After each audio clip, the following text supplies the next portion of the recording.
રાજકોટ મહાકુંભ જવા એસટી કાલથી પ્રયાગરાજ માટે વોલ્વો બસ દોડાવશે. Story report by Sandeep Chavda, Rajkot. આપણે આવતીકાલ તારીખ 4 તારીખથી પ્રયાગરાજ જવા માટે દરરોજ એક બસ વોલ્વો બસ છે એ આપણે મુસાફરો માટે મળી રહેશે.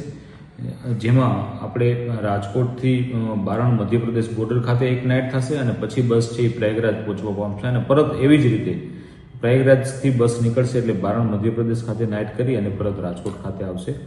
શું ટિકિટ દર રહેશે સર? આપણે બસના ટિકિટ દર છે એ 8,800 રૂપિયા પર મુસાફર છે એ આપણે ટિકિટ દર છે એ રિટર્ન આવવા સુધીના રાખવામાં આવેલા છે. સર, ક્યાંથી બુકિંગ કરી શકાશે? આપણા બુકિંગ છે એ અમારા કોઈ પણ બસ સ્ટેશન ઉપરથી અથવા તો અમારા www.gsrtc.in વેબસાઇટ ઉપરથી પણ કોઈને પણ પ્રયાગરાજ જવું હશે તો એ બુકિંગ કરી શકશે. ફેસિલિટીઝ સર કેવી આપવામાં આવશે જીએસઆરટીસી દ્વારા? જીએસઆરટીસી તરફથી એમાં જે બસ છે એ 2x2 સીટર બસ છે, જેની અંદર છે એ પુશબેક સાથેની સીટ છે અને વોલ્વો પ્રકારની બસ છે એમાં સંચાલન છે એ થવા પામશે.